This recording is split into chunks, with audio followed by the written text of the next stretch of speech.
अस्सलामु अलैकुम वरहमतुल्लाहि वबरकातुहू। माशाअल्लाह पिछले हफ्ते हमने जैसे कि वादा किया था, आयशा का टॉपिक था कि नेक्स्ट जो टॉपिक है वो हजरत अबू बकर सिद्दीक रजी अल्लाह ताला अन्हु के बारे में बताइएगा। तो बहुत सारा तो नहीं बता सकता मैं, लेकिन मैं कुछ चीजें इंशाअल्लाह जरूर उनके बारे में बताऊंगा, क्योंकि एक वो ऐसी शख्सियत है जिनके बारे में अगर बात करनी शुरू की जाए तो इतनी लंबी बात हो सकती है कि दिन गुजर जाएं, रातें गुजर जाएं। वो इतनी बड़ी शख्सियत है। हुजूर अकरम सल्लल्लाहु अलैहि वसल्लम के सबसे करीबी साथी, सबसे करीबी सहाबा हजरत अबू बकर सिद्दीक रजी अल्लाह ताला अन्हु, ये नाम याद रख लीजिए।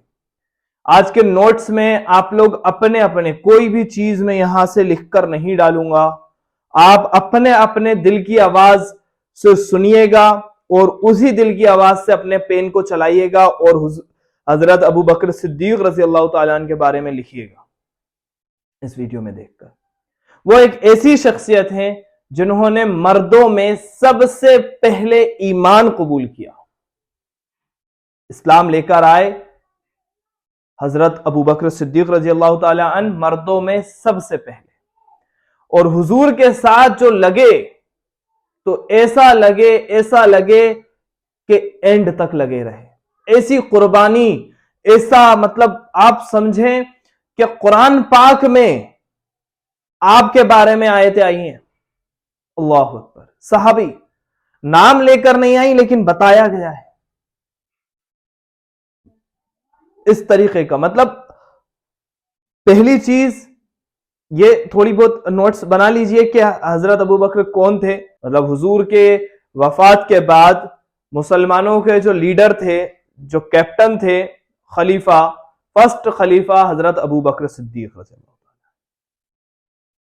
हजरत अबू बकर सिद्दीक रज़ी अल्लाह ताला की जो बेटी थी हजरत आयशा रज़ी अल्लाह ताला, हमारे नबी अकरम सल्लल्लाहु अलैहि वसल्लम की सबसे चहीती वाइफ, बीवी, बहुत ही प्यारी माशाअल्लाह। और उनके जो वालिद थे हजरत अबू बकर सिद्दीक रज़ी अल्लाह ताला अन्हु, यानी कि हमारे नबी के फादर इन लॉ, ठीक है, ससुर साहब। और हजरत अबू बकर सिद्दीक रजी अल्लाह ताला अन्हु बहुत बड़े बिजनेसमैन थे माशाअल्लाह। बहुत अल्लाह तबारक व ताला ने उनको माल से नवाजा था। अच्छा, माल से याद आया कि इनसे ना बहुत सारी चीजें मैंने सीखी हैं, और मैं चाहूंगा कि ये जो मेरी वीडियो देख रहे हैं बच्चे और उनके पेरेंट्स भी देखेंगे, जाहिर सी बात है बहुत सारे पेरेंट्स देखते हैं, तो हमें ये माल का जो कॉन्सेप्ट है ना, वो हजरत अबू बकर सिद्दीक रजी अल्लाह ताला अन्हु से सीखना आना चाहिए। इतने मालदार थे माशाअल्लाह, लेकिन कभी भी पीछे नहीं हटे खर्च करने से नबी अकरम सल्लल्लाहु अलैहि वसल्लम। हिजरत का मौका हो, चाहे कहीं का भी मौका हो, जब ईमान लाए और बच्चे भी थे और मतलब जा रहे थे ना हुजूर के पास, तो उनके जो बाबा जानते हैं ना, अब्बा, वो ईमान नहीं लाए थे, है ना, नाबीना थे वो। हजरत अबू बकर सिद्दीक रजी अल्लाह ताला अन्हु के वालिद वो नाबीना थे, तो चले गए। तो जो पोता पोतियों से, बेटियों से पूछ रहे थे ना कि तुम लोगों के लिए कुछ छोड़ के गया या सब कुछ लुटाने चला गया, तो वो लोग भी माशाल्लाह इतने ईमान वाले थे, ईमानदार थे वो लोग। तो उन्होंने एक पोटरी में कंकड़ पत्थर भरे और दादा जान का हाथ फिरवाया। वो नाबीना थे ना, तो उनका हाथ फिरवाया कि बाबा जान ऐसे ही नहीं गए, हम लोगों के लिए छोड़कर भी गए। अल्लाह माशाल्लाह, इतने सखी थे हजरत अबू बकर सिद्दीक रजी अल्लाह ताला अन्हु कि हम सबको उनसे इबरत हासिल करनी चाहिए, उनसे सबक लेना चाहिए कि माल खर्च करना अगर सीखना है तो हजरत अबू बकर सिद्दीक रजी अल्लाह ताला अन्हु से सीखें।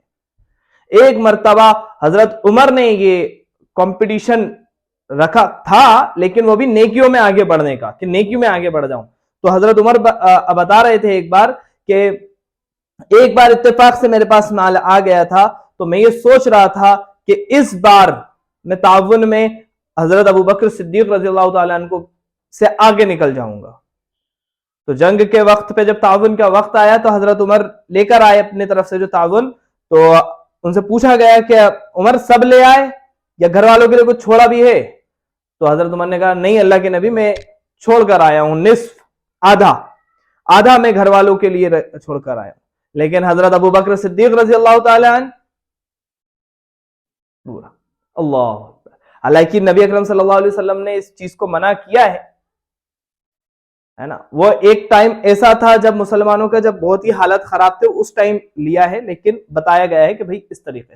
لیکن دنیا دار لوگ ایسے لوگوں کو پھر کیا بولتے ہیں, اس ٹائم کے بھی لوگ جو بولتے ہیں نا, وہ یہ بولتے ہیں کہ تیل کی دھار دیکھنی چاہیے, آگے پیچھے کا سوچ کے چلنا چاہیے.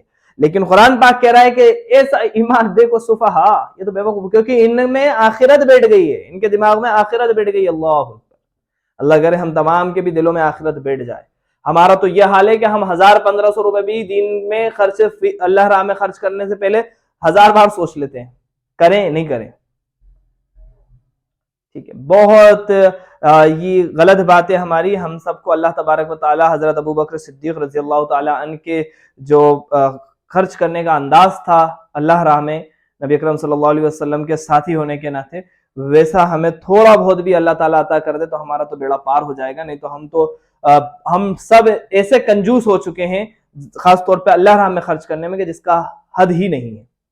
ٹھیک ہے, تو ایسے حضرت ابو بکر صدیق رضی اللہ تعالیٰ عنہ کے بارے میں تو جتنی باتیں میں کروں گا اتنی کم ہیں. یہ تھوڑی بہت باتیں رکھی ہیں میں نے جو ابھی بھی میں نے پڑھی تھی اور آپ لوگوں کے ساتھ شیئر کرنی چاہیے تھی, کری میں نے. باقی انشاءاللہ اور کوشش کریں گے بتانے کی. ابھی یہ مین باتیں کہ حضرت ابو بکر صدیق رضی اللہ تعالی عنہ مردوں میں ایمان لانے والے سب سے پہلے مرد, حضرت محمد رسول اللہ صلی اللہ علیہ وسلم کے سب سے قریبی ساتھی حضرت عائشہ رضی اللہ تعالی عنہ کے والد صاحب, حضرت محمد صلی اللہ علیہ وسلم کے سسر صاحب, اور امت مسلمہ کے پہلے خلیفہ حضرت ابو بکر صدیق رضی اللہ تعالی عنہ. تو یہ والا ٹاپک ابھی یہیں پہ رکھتے ہیں عائشہ کا. اس کے بعد آپ لوگوں کو اور کیا جاننا ہے وہ انشاءاللہ کمنٹ باکس میں ڈالیے گا. تو جب بھی میں کیو این اے ویڈیو شوٹ کروں گا تو انشاءاللہ آپ کا ٹاپک, آپ کا سوال اس میں ضرور شامل ہوگا. 10 لوگوں کی لسٹ یہ رہی جو گرین ہو چکے ہیں, انشاءاللہ یہ گرین ہو چکے ہیں. ان لوگوں کو کیا کرنا ہے, سر آپ لوگ کام پہ لگ جائیے. آپ لوگوں کو بہت ایڈوانٹیج ملی ہے. آپ نعت کی پریکٹس کر کے دیکھیے کہ آپ نعت کیسی پڑھ پا رہے ہیں, آپ قرات کر کے دیکھیے, آپ اسپیچ کر کے دیکھیے, آپ اسٹوری بتا کر دیکھیے, آپ واقعات سنا کے دیکھیے. اور ایک اور چیز, اگر آپ کے آس پاس 2-3 لوگ ہیں جو آن لائن مکتب میں پڑھتے ہیں اور جو اسٹیج پہ ایک ساتھ آنا چاہتے ہیں, وہ آپس میں بھی کچھ گروپ وائز پرفارمنس بنا کر دیکھیں کہ ہم دونوں تینوں مل کے ایک پرفارمنس دے دیں. تو کچھ اچھا اسکرپٹ لکھ لیتے ہیں, ہم کچھ اسٹینڈ اپ لکھ لیتے ہیں جو حلال جوکس ہوں. تو بالکل کر کے دیکھیے, لگ جائیے کام پہ. 20 لوگ سلیکٹ ہو چکے ہیں, یہ 20 لوگ کام پر لگ جائیے, اپنی تیاریاں شروع کر دیجیے اور بتائیے کہ کیا کر سکتے ہیں. اور میری جو ہیلپ لگے بالکل بتائیے, میں انشاءاللہ اس میں ضرور آپ کا جو بھی ہو سکتا ہے ساتھ دوں گا انشاءاللہ. اللہ حافظ.